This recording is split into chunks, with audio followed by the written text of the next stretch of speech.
don't go to anybody else because we know what we're going to get.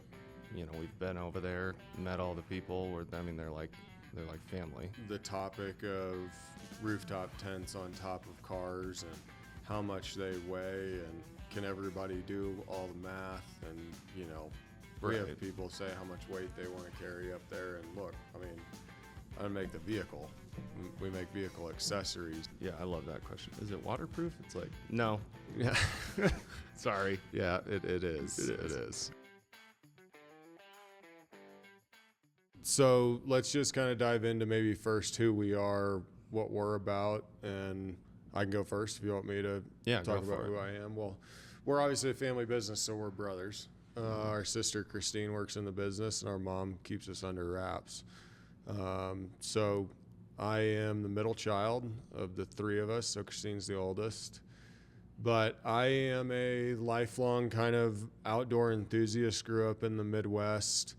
A lot of hunting, a lot of fishing growing up as a kid, played golf. That was kind of my sport. And then, really got into rooftop tents when I moved out west after playing golf and getting done with that career and selling stuff, and found out about rooftop tents, learned about them, and really used them for elk hunting and fly fishing out here in Colorado, and just kind of fell in love with the lifestyle of how I could do what I enjoyed to do. Getting outside, making it more comfortable, eating healthy, spending time with my wife and dogs, and just having a good time. But that's just a little quick one about me, and I'll tell everybody everything they want to know about me if they'd let me talk. So, well, I'm Tanner, and obviously, I had a very similar story to you as being your younger brother. I'm the youngest of the three.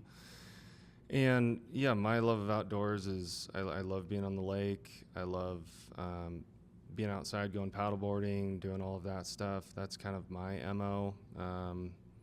I think I probably got into this and probably fell in love with it because of the ease of rooftop tents, and maybe the backside of the, I take my vehicle, do all my paddleboarding stuff in the back and whatnot, and tow the boat or whatever I want to do. I do the marketing stuff here. That's kind of my side of it. And we're kind of yin and yang in that. Like we're good because you're good at things that I'm not good at, and Christine's good at things that neither one of us are good at. I do a lot of the product, a lot of talking at Free Spirit, a lot of the stuff with sales. A lot of the talking. I do. I talk a lot. I'm the quiet one. I talk a lot. Family business. We want to kind of open up to you guys, and we're still a family business. There's 4 of us that work in it, and cousin comes here, works in the summer sometimes, and so we're here in Denver or Golden, Colorado. But we do want to kind of open up. We think the industry needs it. We think you guys want to hear from us more.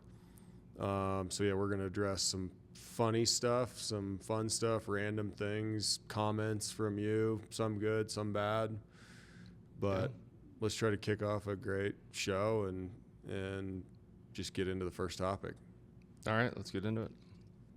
We did a little bit of a clickbaity title with the whole why rooftop tents suck, but I think that's kind of, we're going to talk about, rooftop tents in general and what maybe the downsides are, or industry downsides and stuff like that. And I mean, obviously us being in the industry and in the business, we've got probably some background that people don't know, I guess. Yeah, I'm sure we've got some interesting things to say about it. And industry's changed a lot. There's been a lot that's happened over quite a long period of time. So I feel like the title of why rooftop tents suck could be taken a bunch of different ways, but we can cover a bunch of them and cover some comments that we get and just address things kind of the way we do. Well, there was the boom, obviously, with like COVID and everything, and then you're seeing everybody jump in. And I mean, I don't know how you feel about it, but I feel like it's just, there's a lot of white label stuff, which, I mean, for those that don't know, it just means you're grabbing a Chinese-made tent off the shelf and throwing it out there, for people to purchase. Yeah, I think there's been obviously a ton more of that. Whenever whenever things grow, whenever things explode, it attracts a lot of people. This is a hard business to be in. They're big products. They're hard to ship, but with the advancements in 3PL, really anybody can jump into this thing. And yeah, you're seeing a lot of the same tents from a lot of the same factories, and just slapping a label on it. Yeah, new brand, but that's the world we live in. That's what they set it up like. And yeah, you just got to be smart enough to see through the bullshit, frankly. Yeah, there's a right way to do it and a wrong way to do it, and I think we can talk. I mean, we can come straight out the gate, just talk about China. We can talk about South Korea. We can talk about brands from Australia. We can talk about a lot of different things, but well, I think we can jump into the kind of, backstory of Free Spirit. We've been around since 2014, so this is kind of our 10-year hooray, deal. But there's not a lot of companies that have been around for 10. There's a few, but some of the bigger ones, they're younger than what you think. Yeah. A lot of the rooftop tent companies that came on the scene in COVID really took over. Right during COVID, it seemed like from 2019, maybe late 2018 to now, they kind of saw that explosion and did a lot of right things in there. But as we know, there's you sell a lot, you do a lot, and if you have good products, you don't have to worry about customer service on the back end or taking care of things. But that's really the white label nightmare of doing manufacturing wrong, or really doing China wrong in a sense. So yeah, because like we've been over to our factory, we're exclusive with our factory. We don't go to anybody else because we know what we're gonna get. We've been over there, met all the people. They're like family. Mm-hmm. And I think that what ends up happening with some companies is they jump in, they sell a ton of tents, and then there's an issue, and it's like they didn't foresee it, or they're using the wrong materials or the wrong company or manufacturing, and then you just end up with this nightmare of a problem where you've got a couple hundred, maybe 1,000 tents out there that have ABS cracking issues, lid cracking issues, or fabric issues, and then they, you don't know if that fabric or that manufacturer is gonna, if they're just there then one day, gone the next, or how a company's gonna handle it. Well, you can run into a lot of issues there. I think probably one of the most important things, and I think what we take into consideration maybe more, is that we're customer centric first. Like we wanted to be great customer service first and foremost. And that's something hard to accomplish. As you get bigger, you get more things that go on, more people to try to make happy. And but the longevity of a rooftop tent, when you think about paying, when we got into this, they started out, $1,200-$1,500. I think I bought my very first Yakima Skyrise. When the small lightweights came out in the fold outs, I think that was $1,200 or $1,500. It might have been $1,800. So things have gotten a lot better over the course of the last 5, 6, 7 years. Yeah, but a lot better. A lot of people have just jumped in, and look, what we get is our first prototype. If that's what other people are selling, that's like when we go to a different factory, we're like, oh, let's see what they're producing, and we'll get one of their tents. Right. When we see it, we're like, dude, there's no way we're selling this. There's just no chance. No. So we've got it down. We've been working with the same factory, and I tell all of our customers, like, there's a right way to do things in manufacturing overseas, and there's a wrong way, because there's all the brands that we all buy. They're brands just like us. Oh yeah,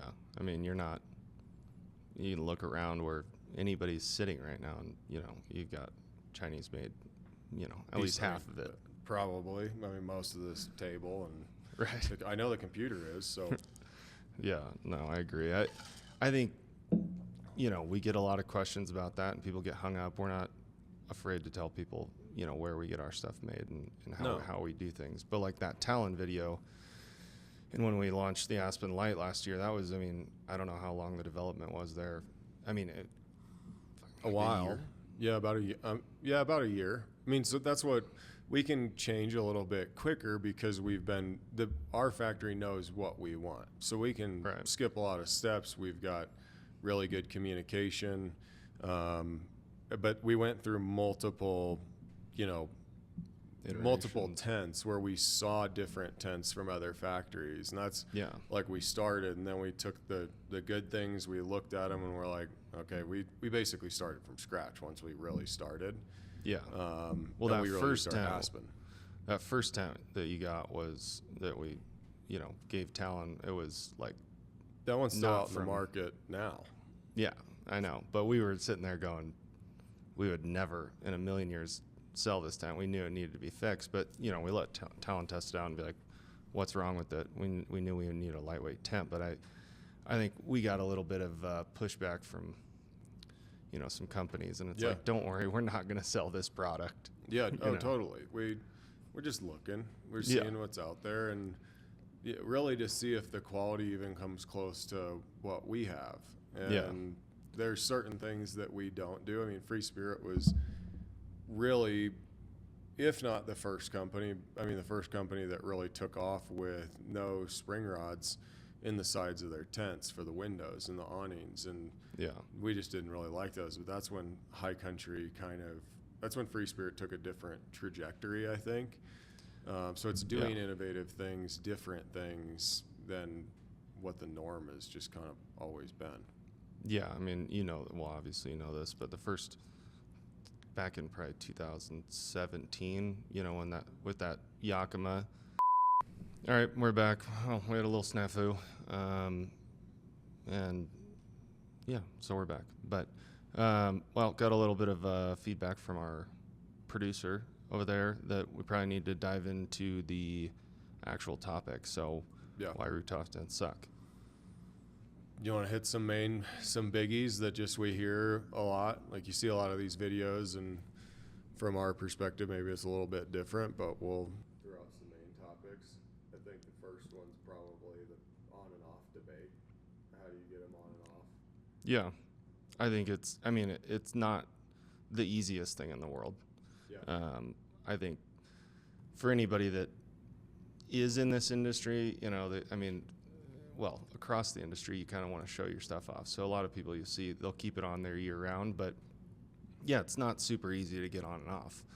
But even though there's a video out there of me taking the Aspen Light off, I wouldn't want to do that all the time. I think that's the thing, is if you don't want to do it all the time. You have to have some realistic, thoughts about this, and when is camping season for you?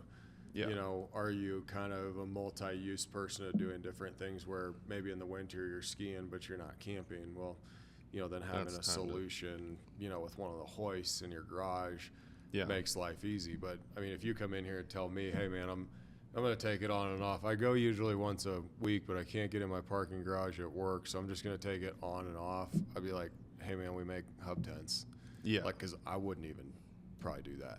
No, I mean, I think you commit to the camping season, you probably should. Yes. Now, if you get like a Garage Smart or something like that, and you've got the space in your garage, that they make it super easy. Yeah, the hoists are getting way better. I mean, the pulley systems in the past were not great. They're trash. I think our opinion on the parts that, when they suck, getting them on and off, there's a lot that goes into it, because it depends if you have a 2-bar system, depends if you got a platform, you got a Lightner system with just 4 bolts and kind of L brackets, or an extrusion system.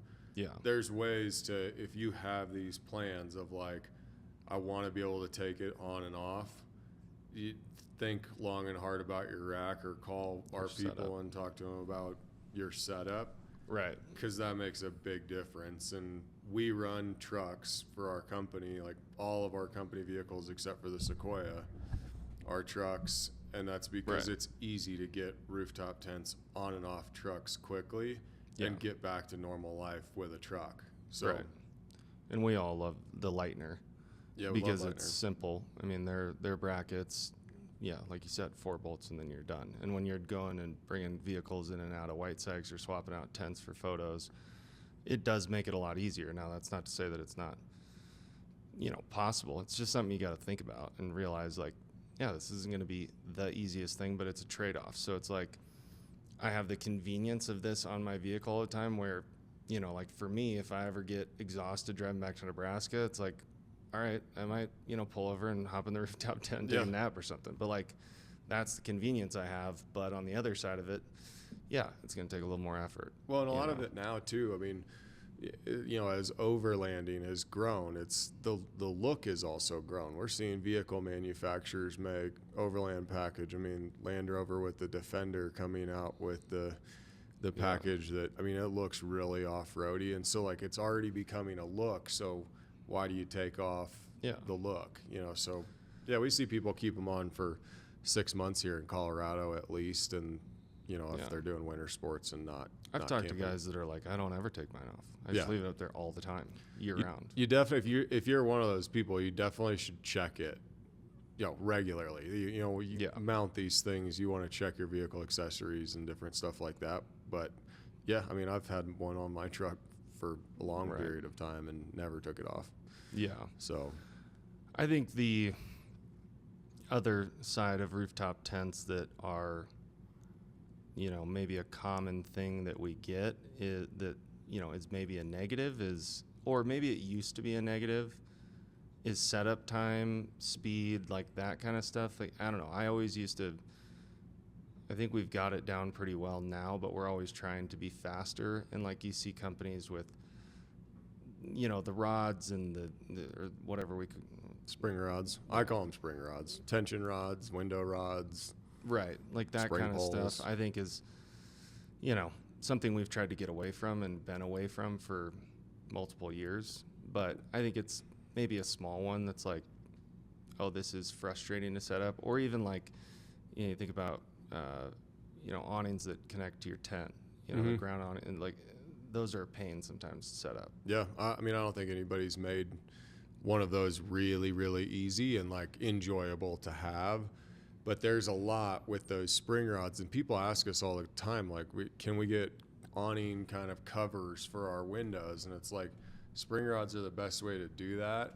And spring rods will ruin your car if the wind gets up really high and they pop out. And oh, dude, it flaps so bad too. Yeah, and then you think about putting them inside your tent. What's funny is we had a guy pulling the parking lot the other day that bought a secondhand tent. He bought an FSR original, like Extreme Series tent. Oh yeah. And that was like the spring rods from 2014. And then we launched High Country and went completely away from them. Yeah.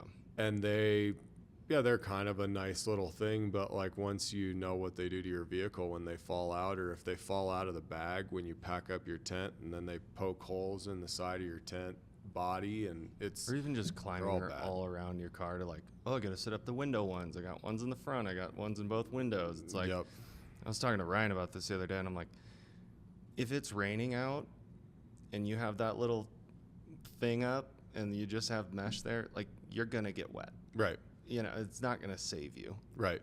So I don't know, maybe that's a little one, but what would you say other ones are that like common things that we get? Well, I think one of the big things right now in the industry is weight. Yeah. I think that the topic of rooftop tents on top of cars and how much they weigh, and can everybody do all the math, and, we have people say how much weight they want to carry up there. And look, I mean, I don't make the vehicle. We make vehicle accessories, but weight's probably a big one. It's not a big one for Free Spirit. It's just not for me, because all of our tents are lighter weight than the industry. I mean, we've got our hard shells that are 154. The heaviest one's 184. Like we're not touching 200, but I don't know if there's too much wrong with it. Yeah, I think people get worried about it. Oh, I don't want to carry that much weight up there, but it's like, really, man, it's like one person in the back of your car. It's not as big. And if you're so concerned that your car's going to fall over with like, a couple 100 pounds up there or less, you probably don't need to be that worried about it. Or you got a vehicle that's like a Suzuki Sidekick or something. Yeah, you there's some vehicles maybe that you should really be worried about. I think it's more of the crowd that's really into wheeling and going at it really hard. I don't think it's your everyday camper, your everyday hunter. I mean, like, I've never really thought about rolling my truck hunting. I just it's never occurred to me. So I think you see a lot in overlanding of technical stuff, like learning how to do the technical things. And I think that crowd, that audience is more worried about weight, but it's translating to another party that really doesn't maybe need to be as worried about weight as what those guys are.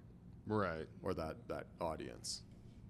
Are you saying that like guys who go backpack, hunting, and it's like they're cutting off their toothbrush to save weight? Yeah. But it's like you're in a car, so you don't really.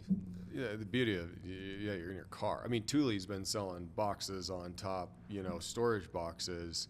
Right. I don't even know how long. Maybe a really long time. Yeah. So this newfound thing of weight, like the racks have gotten better, the weight distribution has gotten better, but look, it's never been an issue for Free Spirit, so we've never had like a 225-pound tent. So no.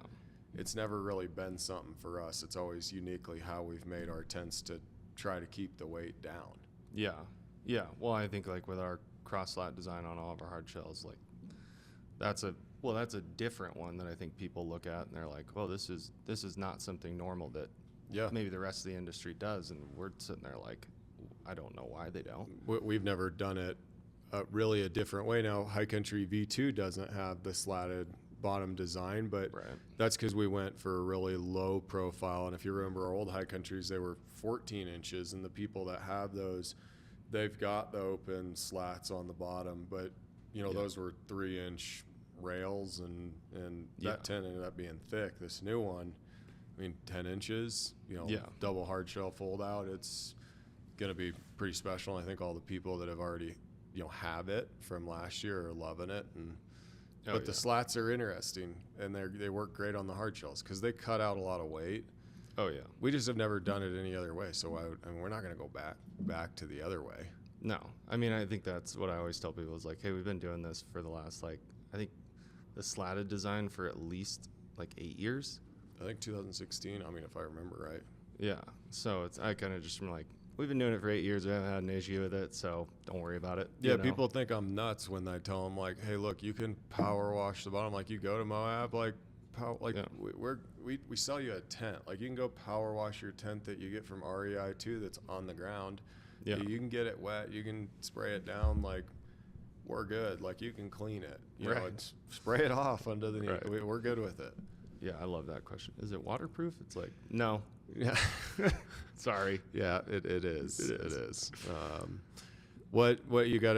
What other ones? I'm saving one big one for kind of my last one, but I think it's a longer. Yeah. We've got weight.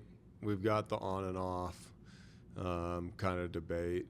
Size limitations on size. Yeah, I think size sometimes for people, size can get complicated in a couple ways because you've got different vehicles, different racks, you've got, different people, function, all of that stuff.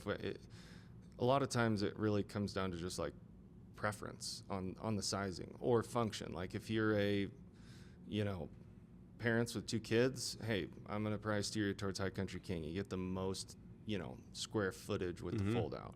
But, when you talk about our standard versus XL, it's like, hey, look, this is just how much space you want and maybe the look on the car. It's kind of how I describe it to people. Yeah.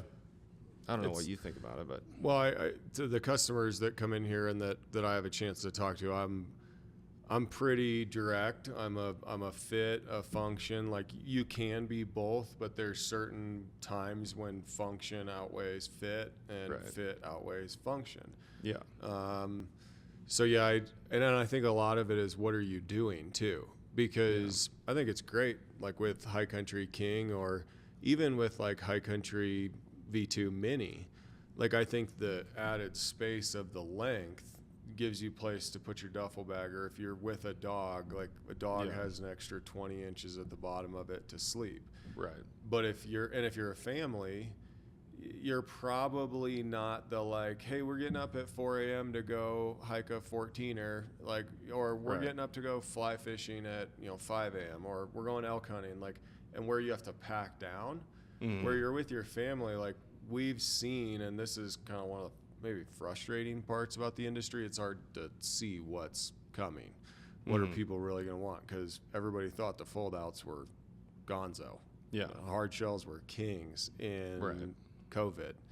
Well, now we're seeing fold outs come back, and because people are starting to realize the limitations of a true hard shell. Yeah. Where you have a 2-person, all of our tents are 2-person, right? Right. One's XL, one's standard. But 2 sleeping bags go in it, and that's the definition of what a tent has always been. Right. I think your and I's definition of like, hey, you tell me it's a 2-person tent, it's a 1-person tent. Like, we're not sleeping in a single bed with our wives and fiance. Like, that's not what we're doing. Yeah, not my bulldogs either. No, yeah. So they're all 2-person, and then they come down to fit or function. Like, you need a wider one, don't worry so much if it hangs off. There's some benefits when they hang off too. Yeah. So there's a ton that goes into fit and function and why for each individual based off of really what they're doing. Yeah. No, I mean, I agree with that. I think, well, I don't know if we need to beat a dead horse. I think, it's just kind of what you want and how, fit or function. Like, what do you want it to look really good on the top of your vehicle and fit perfectly inside your rails? All right, you might be this, or you might be shopping for a while too. I mean, you may be looking at a lot of companies looking for dimension, and you're making dimension way too much about, what it actually is. The other thing is with Free Spirit specifically in our hard shells. We've always put our gas struts on the inside. Yeah. And a lot of companies put them on the outside. Well, gas struts and outside and open to the elements, like they don't put these things on the outside when you see them in normal applications. Like in a window, it's not like, oh, we put them on the outside so that the rain can just beat the shit out of them for all year. Yeah, you go out to the Salt Flats or Moab or wherever, and it's like, your gas struts are going to be coated. Yeah, good luck getting a replacement set. Right. From the white label tent that you bought from somebody that you don't know. Well, I think that's, and I don't know what your last one was, but I think that's the interest or the difference between Free Spirit and, other companies is we're thinking about all of those things. Why are your gas struts on the inside? Well, here's why. We've thought through every little piece of accidents, what's going to happen to you. Like, over time, what's going to fall apart. Like, we want to have customers that pull into our parking lot 10 years from now with an evolution and be like, dude, I just need a new skin. Yeah. Be like, that would be awesome. That would be a really cool thing. And people still do, because that we think that far into it. Just about the gas struts, I was saying on fit and function that our tents are exterior dimensions.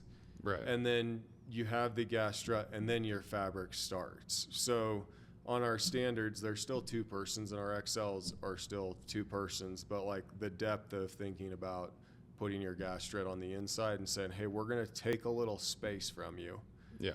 But we're going to give you longevity because, dude, you just spent $3,500 on this thing. Like, I don't want something to go out in the first year that you have it, and that's not how you want it to go either. But my big one, and I think where I was going with it, is really probably industry. And because I do the products here at Free Spirit, and we design a lot of things and put a lot of thought into it. I think my frustration, obviously competing against stuff, that's just the world we live in, but it really frustrates me for the customer. Yeah. Because I think it's getting harder and harder and harder for the customer to decipher what's good, what's bad, what's going to last. Should I pay $1,200? And like, I'll buy 3 of these before I buy one from Free Spirit. Well, I mean, I don't know what your comments are going to be to, like, do your expectations just go down when you spend less money, or are they the same? So right, that's probably my biggest frustration with why rooftop tents suck. It's because of what's happened to the industry. Yeah, and it's for the customer. Yeah, at the end of the day, they're if you go and you do buy one of those tents, those Amazon tents, or maybe not an established company, and there's a lot of good companies out there. Like, we're not trashing everybody, but yeah.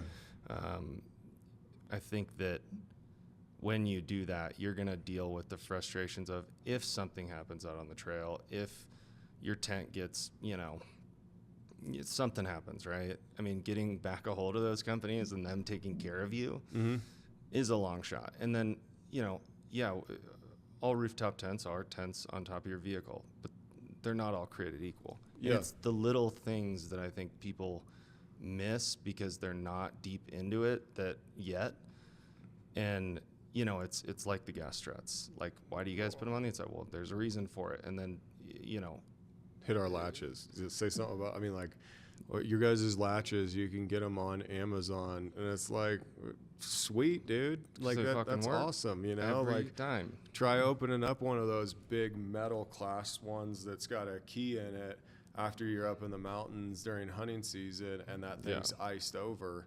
And what are you going to do? Hit it with a hammer to break the ice? Like, there's little things like that you want it to be replaceable. You don't need, like, I haven't heard any stories, but I'd love to hear them. Like, but like locking your rooftop tent and like worried about people, like, you're like sleeping in it when you come back to camp. It's like, I hadn't heard very many of those, like, it's just like, people don't go just sleep in your bed at your house just because your front door's open. Like, right.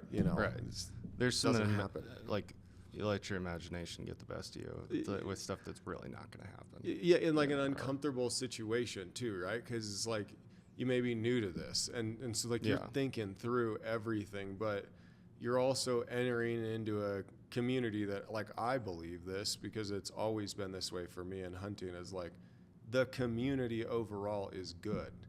There's bad apples in everything, right? But, like, I'm one of the dudes that leave all my shit at camp. Like, I don't lock up anything. Like, if you need it more than I do, that you need to steal it, like, go ahead, dude. Like, it's just not, I'm not going to worry like that when I'm out trying to enjoy myself in nature. It's like, if a bear steals it, great story.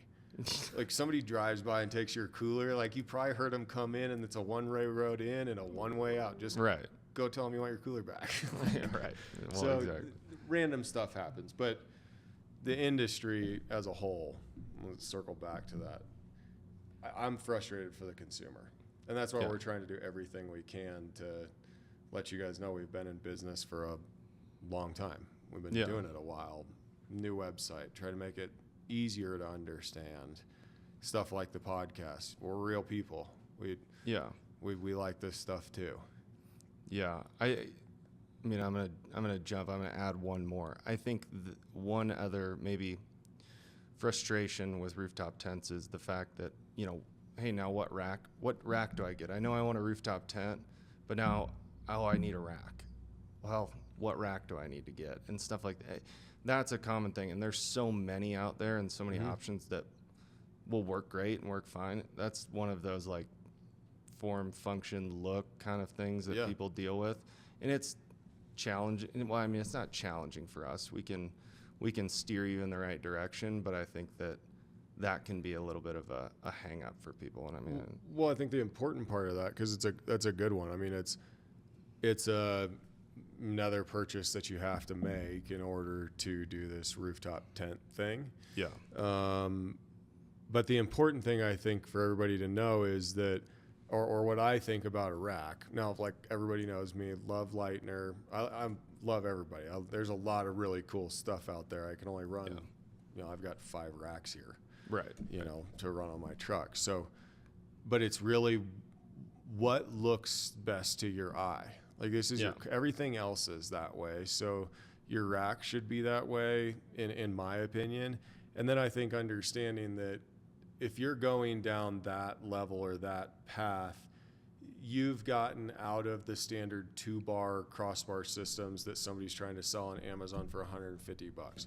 Right. Probably not the best thing for rooftop tents, but yeah. CBI, Sherpa, Lightner, Extrusion. I mean, the list can just keep going on. Yeah. Those companies are building all of those racks, and a lot of them are in the rack game because the tent industry has exploded. Mm-hmm. And there's a lot more opportunities for vehicle accessories when people are sleeping on their car. Yeah. So know that all these rack companies are thinking about rooftop tents as well when they're making their product. Yeah. 99.9% of them, I mean, I might be wrong, are ready for a rooftop tent. Oh, yeah. I mean, 99.9. Yeah. I don't really know very many that are building racks without rooftop tents in mind.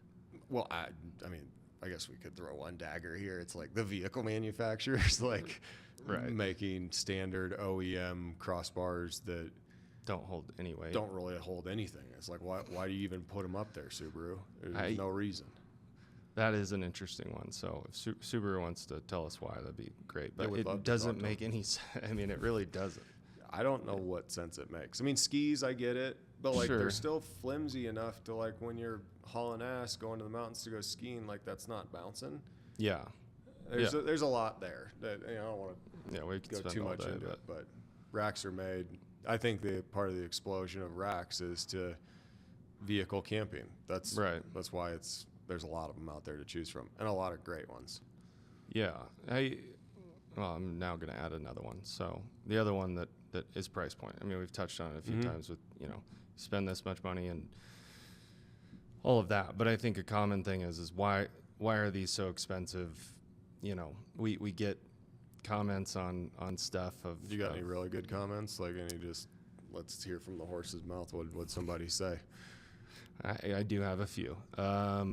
So I think we're going to do this probably every week with the comments, because we get some good ones, and funny ones, and really maybe ones that we're probably patting ourselves on the back. But one would be from, well, you know what? I'm going to leave the name out. It's a tent. I wouldn't pay $600 for a tent. It's a tent. Laugh out loud.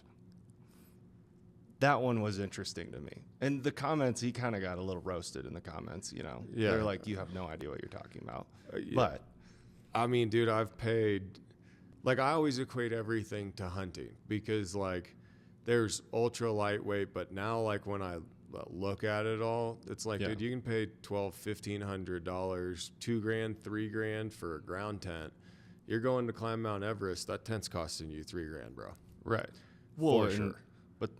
And there's a reason. I mean, I think that I'm always a person that doesn't want to spend good money after bad. Yeah. Like, and if it's something I know that I'm going to do, and, I'm going to do quite a bit, and it's on top of my vehicle all the time and all of that stuff, I want it to work. I don't want to have to deal with it again. And I think that's what we see with a lot of customers. Is they're calling in, they've looked at other companies, and they are falling on us, and they're kind of just, is everything checking out? But then you have these people that want, or maybe don't want, but they don't see maybe a little bit behind the curtain of, like, what goes into it. Yeah. And then what we do after you buy the tent for you. If something happens, what we're going to do, how we're going to take care of you. It's like, good luck with that Amazon tent. Yeah. That's a big one. I really do, because, like, this is a vehicle accessory. Like, why does 4-wheel parts exist? It's like, you're gonna need stuff for your vehicle. Like, you go do this stuff, you're gonna have to get it fixed. Things are going to break. You're going to run into a tree. You're gonna back into something. Right. And, like, if you can't get anything, or they're just gonna send you, like, JB Weld, or, like, offer you money. Like, it's just like, there's things that happen that you have to be prepared for. Like, it's like being prepared and then going out unprepared because you, like, cheaped out. Like, are you gonna, like, cheap out on your winch? Like, and then the cable's gonna snap when you try to pull something out, and, like, you're not gonna do that. So, but that's my frustration with the industry, is now a lot of the really cheap stuff is getting compared to what the good stuff is. Yeah. Without any of the back end support, without any of the warranty, without any just knowing who the company is. Right. And don't get it twisted. If they're selling a tent for that cheap, they are cutting corners in certain ways that like you may not be able to see right away, but the minute you sleep in that tent, you're gonna know whether it's an unbelievable amount of condensation in your tent or it's this aluminum bottom is freezing and I have ice on the bottom of where I'm sleeping. I'm sleeping on an ice-cool. Yeah, or just little stuff like seam seal. Like you want to know, like we can talk about cutting corners, but all of our suppliers know, like if you give me A, B, C grade stuff, C's out automatically. Right. A is going to be better than B, and then when we start looking at price. But you get low grade quality, you don't use seam seal, your tent's going to leak. Yeah, you're not going to know it now, but when you're out there, you might find out. Yeah, and that's the worst time too, during a rainstorm or something like that, and you're getting soaked while inside the only, tent you have. Yeah. Which these are fun. What are some other good comments? All right, so earmuffs for anybody that cares. $3,000 for a fucking tent. Holy shit. Overland tax, laugh out loud. Everyone knows these are made in China for under a couple $100. What do you think of that?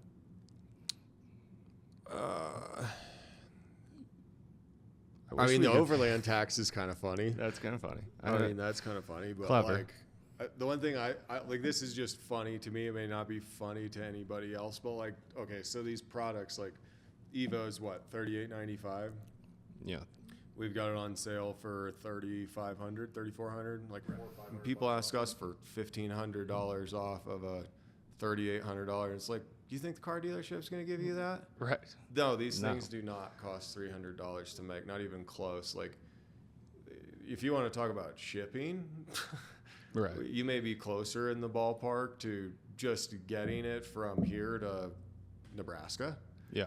But like from here to Florida, like we're shipping mattresses across the country. Like it's not cheap, and the products and they don't cheap. Roll up, unfortunately. Yeah, and they don't come back to life when you crush them.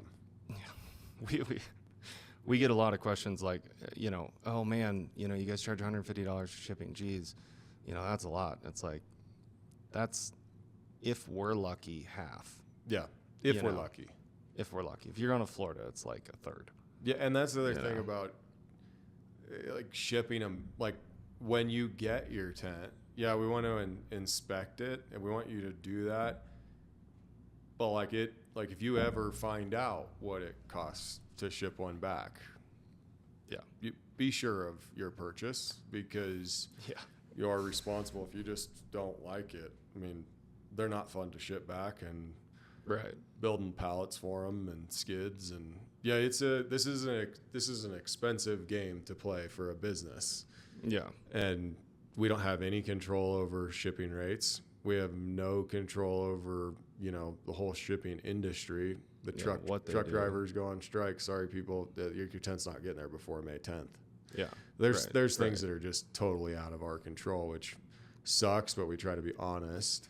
Yeah, and we try to accommodate and do anything we can. I mean, if somebody has a trip, it's like, hey, we'll try to, we'll do everything we can in our power to help you, help you out. You're joining our family. Like as cliche as it sounds, like I feel like I treat people like, hey, you come buy a product from us, you're like family. Like that's fine. Well, at the end of the day, we know it's a lot of money, but we think it's very well worth it. But it's also like, we know you're spending your hard-earned money. Yeah. We're not gonna, we're not running away and hiding. Yeah, no. All right, so another one, speaking to the car dealership thing a little bit. All these other companies are doing 25 to 50% off sales. Where is the madness? This one's a little bit older, because it was only that March Madness sale. Yeah, I mean, why are other companies doing 25 to 50% off? I mean, I love that deck never goes on sale. Like, I love that they advertise it's like the worst sale of the year. Right. You're paying full price, huh? Like, kind of the deal. Yeah. I think that that's probably what brand and, you know, what marketing can do. And one of the frustrating things to me, you know, about it right now is that, you know, yeah, some people are on sale all the time, but there's inflated prices, there's strategies, there's all sorts of stuff on the internet. So I think that probably the biggest thing is, like, if you can call in and you can talk to that company and you have a good experience, okay, like that's one check mark. Yeah. The other thing is if they have multiple tent lines across their lineup that all exude the same quality, but if it changes from one tent to the next, and like you guys are researching, it's like, oh, this one's good, this one's not good, this one's good, this one's not. Well, then you know you're playing kind of a little bit different game within that company. And then there's some really impressive ones like iCamper. Like, kudos to iCamper. Like, they've been doing it for a long time with one model of tent. Yeah. But like innovating like crazy, I guess, the same model of tent. Yeah. No, they've been sticking with that. Yeah. And they made it, works. which is great. And they make good quality stuff. And they're one that I'll actually say, like, hey, you know, kudos, man. Like, good job. Yeah. Like, you guys. They're not our style, I would say, as much. Yeah. But just the look. But, yeah, function, quality, you know, all that stuff. Yeah. You call a spade a spade. Like, you give props when there's, you know, props due or whatever. But I think we're equally making better tents across more offerings. Yeah. We have quality that extends across multiple offerings, multiple products, and I think that's what sets us apart and something to watch out for. Yeah, no, I would agree. All right, I'll kind of end it with a couple of good ones. Maybe you guys want to hear more good ones, or maybe just like us here to talk shit on people. All right, so this one said, love it. Was in -4 degrees overnight, but stayed nice and toasty in the XL with the diesel heater port. So I thought that one was cool, and that's kind of one little innovation that we've added in the last, 2 years maybe? 2 years ago? Last year, 2023, yeah. That was just an ask, and I was like, sure, let's do it. Like, yeah. I mean, but again, we were one of the first, if not the first. Now everyone is putting diesel heater ports in their tents, and it's like, cool, good job, guys. You're good. Yeah. Welcome to the club. Yeah. Good idea. All right, so this lady was talking about Aspen Light. She said, worth the dollars, lightweight, warm, and sets up in under 30 seconds. So my whole thing on this one is just, you know, that's what we're trying to do. The quick setup thing is kind of always what we've been about, because there's nothing more painful than going out, being stressed. You get to the camp spot late, or you know, you left too late because the kids blah blah blah blah blah, right? And it's like, you want to be able to pop this thing up and be able to climb in there and go to sleep right away. Yep.